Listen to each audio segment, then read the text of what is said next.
नमस्कार मित्रांनो. मित्रांनो, कालचा भाऊचा धक्का जो झाला, तो तुम्हाला कसा वाटला? तर आपण पाहूया त्याबद्दल रिव्ह्यू, की भाऊंच्या धक्क्यावर काय-काय झालं आणि काय-काय नाही. सगळ्यात पहिल्यांदा क्लास घेतली रितेश भाऊंनी, ती म्हणजे प्रभूची. तर घरातले सगळे नियम तुम्ही तोडताय, तुम्ही खूप उद्धटपणे वागताय आणि इतक्या दिवस आम्ही तुम्हाला लहान आहे समजून खूप डोक्यावर घेऊन नाचलेलं आहे.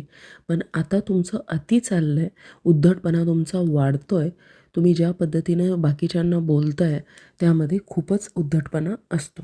तर हे हे जे बोलले ते करेक्टच बोलले. ॲक्चुअली प्रभू जो आहे तो खूपच उद्धटपणे बोलतो, हे आपण पण पाहिलेलं आहे आणि त्याची कान उघडणी होणं खूप गरजेची होती.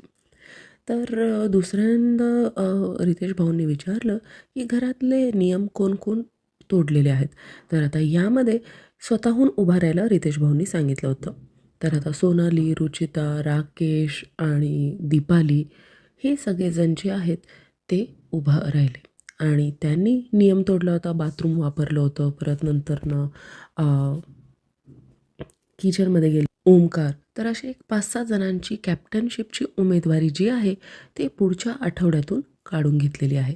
तर आता हे 5 उमेदवार पुढच्या आठवडी कॅप्टनशिपसाठी लढणार नाही आहेत. आणि आता रितेश भाऊ असंही म्हणतात, की घरचे नियम म्हणजे तुम्हाला काही साधे वाटतात का? ज्या गोष्टींना तुम्ही इग्नोर करताय, लक्ष देत नाही आहे. प्रत्येक वेळेला तुम्हाला बिग बॉसला सांगावं लागतं, की हे नियम नाही आहे, तुम्ही नियम तोडताय. तर किती वेळा तुम्हाला असं सांगावं लागतं? तर मित्रांनो, सोनाली राऊतचा खरंच आता काही गेम नाही आहे. पहिले 2 आठवडे जरा तर दिसली होती. तिसरा आठवडा तर इकडून बसा, तिकडून बसा हेच चाललं आहे तिचं. त्यामुळं सोनाली राऊत गेली आहे तेच बरं झालेलं आहे. तिचंच एलिमिनेशन झालेलं आहे. ती असं तसं काही कॉन्टेंट देत पण नव्हती. त्यामुळं तिला काढण्यात आलेलं आहे.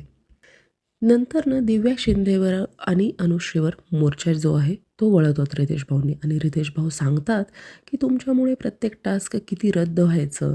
नॉमिनेशनच्या टास्कमध्ये पण तुम्ही एकमतावर आला नाहीत. तर तिला रुचिताला वाचवायचं होतं अनुश्रीला आणि तुम्हाला तुमच्या भावाला वाचवायचं होतं. पण तुमच्या या मतभेदमुळं किंवा इगोपायी टास्क रद्द होतोय हे तुमच्या दोघांच्याही डोक्यात येत नाही.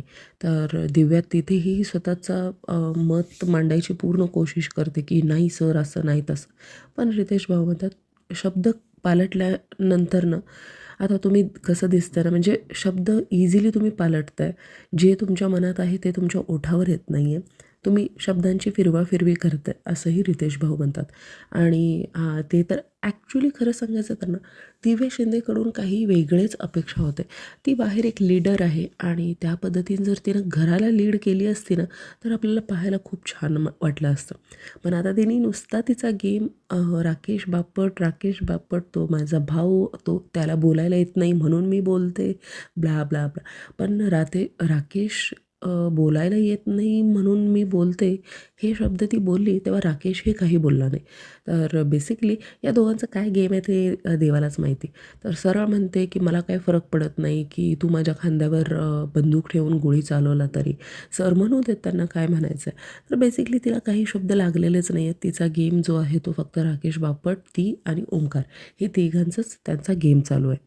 अनुश्रीला पण बिग बॉस ओरडतात, की तुम्हाला स्वतःला कळत नाही आहे, की तुम्ही टास्क म्हणजे कसं रद्द करतायत आणि याचा परिणाम तुम्हाला राशन गेलं याचंही दुःख तुम्हाला झालं नाही.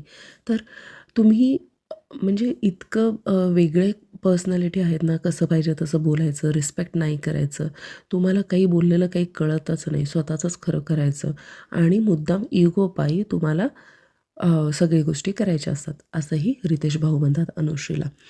आता थोडंसं सागरला पण सर सांगतात, सागरला आणि प्राजक्ताला, की तुमच्याच ग्रुपमधल्या लोकांनी तुम्हाला कसा धोका दिला तो कळला का? दीपालीला सुद्धा. तर हे तिघं म्हणतात, "हो ॲक्चुअली ते तर आहे राकेश, ओंकार, आयुष आणि हिचं दिव्याचा एक वेगळाच ग्रुप झालेला आहे. त्यांनी सगळ्यांनी मिळून यांना वोट नाही केला त्यामुळे ते नॉमिनेशनमध्ये आले, खास करून प्राजक्ता आणि दीपाली.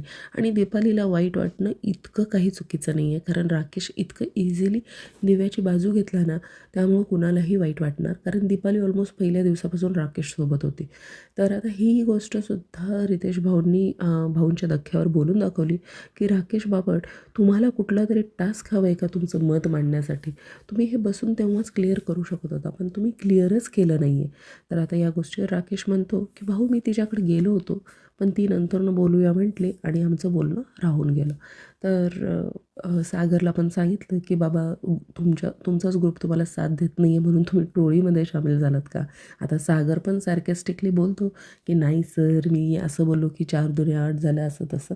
तर माझं असं काही नव्हतं की मी त्यांच्या ग्रुपमध्ये जाईन. तर पण एवढं मात्र मला कळालं की हे लोक माझे नाही आहेत, कारण हे लोकं गरजेपुरते आहेत.